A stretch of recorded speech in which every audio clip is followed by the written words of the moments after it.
一撃離脱戦法に重きを置いた機体。ガンダムキマリスの系譜。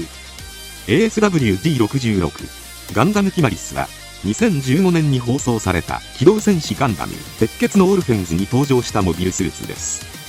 作中ではガイリオ・ボードウィンが登場し、ドルトコロニー軍での戦闘において、三日月のガンダムバルバトスを吸収し、高い機動力で翻弄して追い詰めました。また、第2期では、キマリスを回収したガンダムビラールやキマリスビラールも登場し、ガンダムダイルとの死闘を繰り広げました。今回は、そんなガンダムキマリスシリーズの系譜を解説させていただきます。この出力、この性能、こうでなくては骨董品を蔵から引っ張り出した甲斐がない。まず、ガンダムキマリスは、約300年前の薬剤戦末期に開発された72機のガンダムフレーム採用機の1機です。その名前は、ソロモン72柱の悪魔のうち、序列66番目の大公爵から由来しており、馬にまたがった戦士の姿で現れると伝えられています。キマリスは、初代ボードウィン卿が登場したガンダムで、伝説の英雄、アグニカ・カイエルと共に薬剤戦で活躍し、薬剤戦終結の立役者の一人となりました。なお、この功績を認められたことから、ボードウィン家は、部の家紋として、ギャラルホルンのセブンスターズに名を連ね、繁栄しました。また、キマリスは、長きにわたり、ボードウィン家によって管理され、式典などの行事にも使用されていました。ガンダムキマリスは、圧倒的な機動力を駆使して突撃することが得意であり、脚部に装備された高出力ブースターと大型のランス、グングニールを組み合わせることで、一撃離脱戦法によってモビルスーツに採用されているナノラミネートアーマー、容易にダメージを与えることができます。高出力ブースターは展開式で、展開することでスラスターが露出し、細かい姿勢制御が困難になるという欠点を持つものの、圧倒的な加速力と機動性を発揮することができます。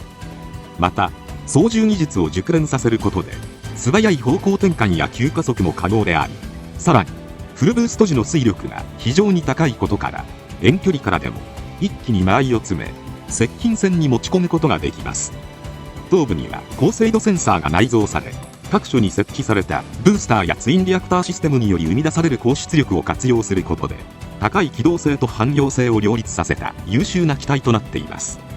特に宇宙空間での運用に適しており、惑星重力の影響を受ける低機動戦闘においても抜群の安定性を発揮します。また、背面に高機動ブースターを装備することで、キマリスの特性をさらに強化することが可能です。キマリス用の高機動ブースターは、長距離航行や低軌道上での戦闘に最適化されており、惑星重力圏内でも高い機動性を維持し、キマリスの一撃離脱という戦闘スタイルを強化します。通常、このような装備には旋回性能の低下という大きな欠点がありますが、キマリスは両脚部の高出力ブースターとの併用によってこの問題を解決しているので、高機動戦闘時においても通常のモビルスーツをしのぐ旋回性能を維持することが可能です。武装としては、まず頭部には離脱時に使用する閃光弾が左右につい、計4門装備されています。使用時にはセンサーをシャッターで遮蔽して保護しますが、その際にはセンサー感度が 70% 低下します。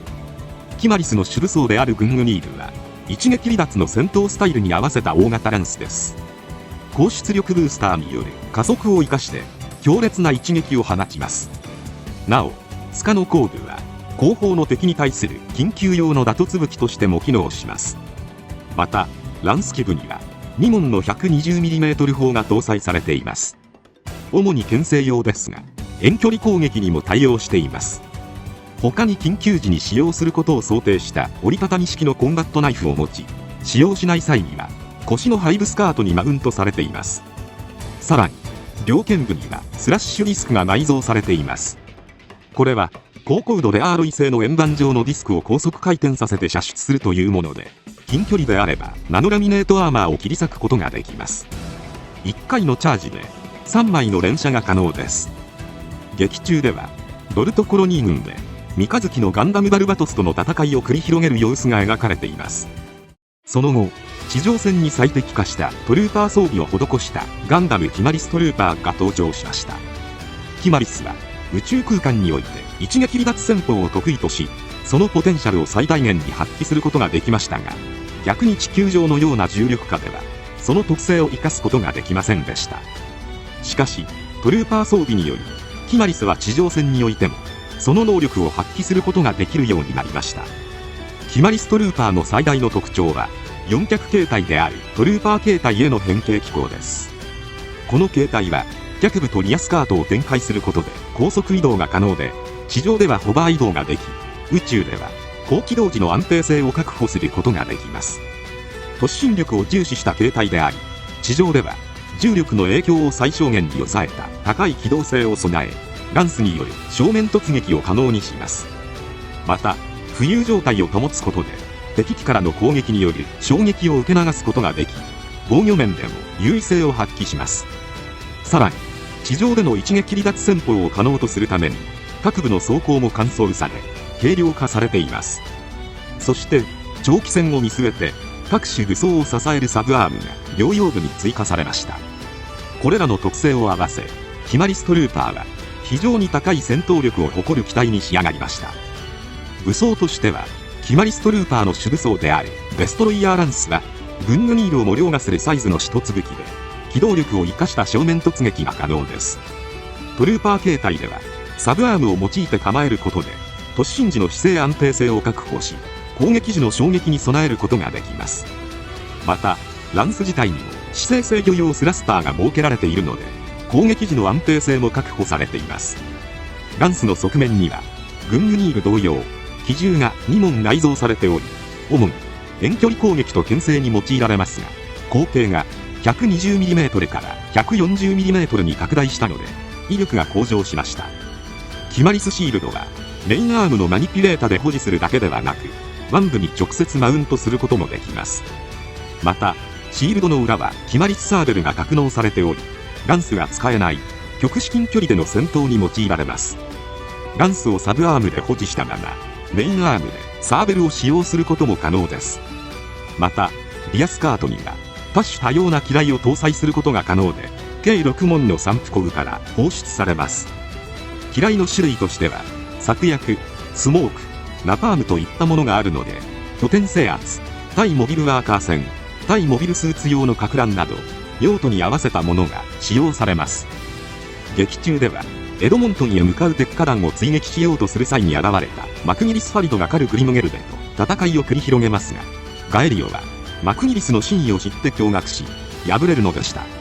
マクギリス、なぜ？意味がわからない。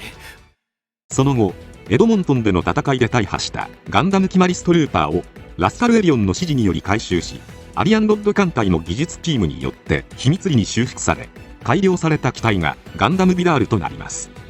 パイロットはガエリオが正体を隠した姿でビダールと呼ばれています。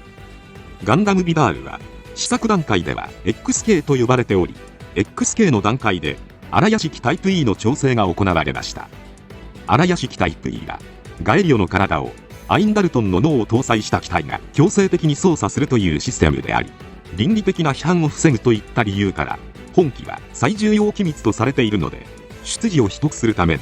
外装はキマリスとは全く異なる偽装用のものが使用されています。またバックパックには偽装用として3機目のエイハブリアクターが追加されました。これは機体性能を向上させるという通常の目的のためではなく、エイハブウェーブの固有周波数を特定されないようにするという偽装が目的となっています。武装としてはレイピアのような形状を持つ刀剣バーストサーベルを持ちます。キマリスの系譜にたがわず高い機動性と一撃離脱戦法に適しています。刀身は炸裂弾としても使用できるため、突き刺した後に刀身を分離させることで爆発を起こします。そのため交換用の刀身が両腰部のサイドアーマー内に3本ずつ収納されています。射撃兵装としてはビダール専用の対モビルスーツ用ライフルとハンドガンを持ちます。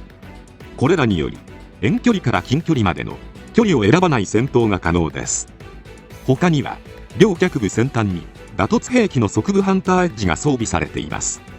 ただ展開式の刃が備えられているものの切断能力はないので、多様な足技を駆使して戦います。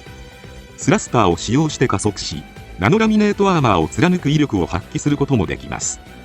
劇中ではマクギリスがガンダムガエルを奪おうとする中、ガエリオがガンダムビダールで現れ、三日月が登場するバルバトスルプスレクスと戦います。ビダールは荒屋敷システムタイプ E を発動してバルバトス・ルプスレックスを圧倒しましたが、戦いは中断されました。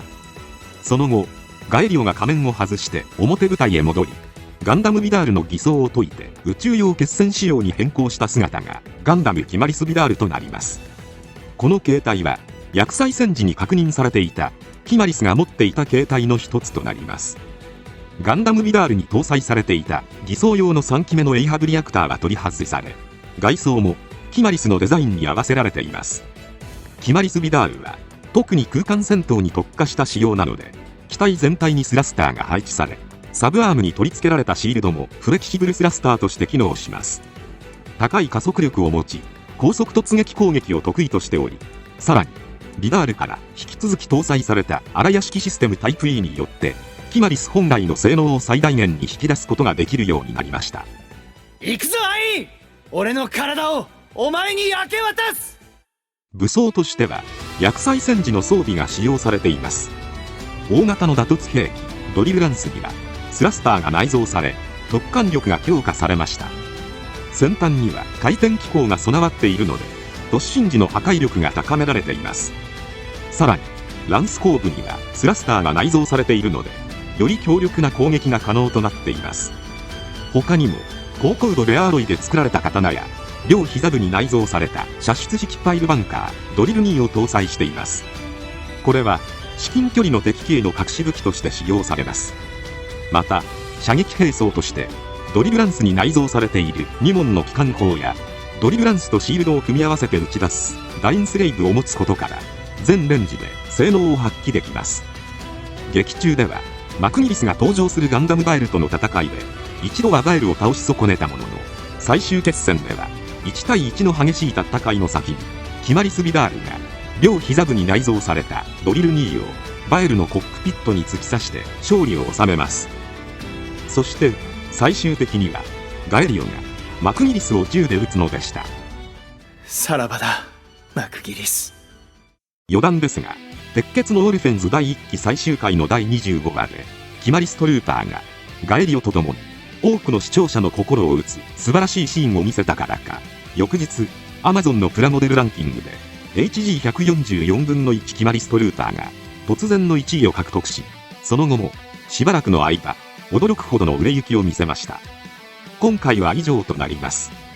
チャンネル登録されるかはお任せいたしますので、もしよければもう一本動画を見ていただけたらとても嬉しいです。最後までご視聴いただきありがとうございました。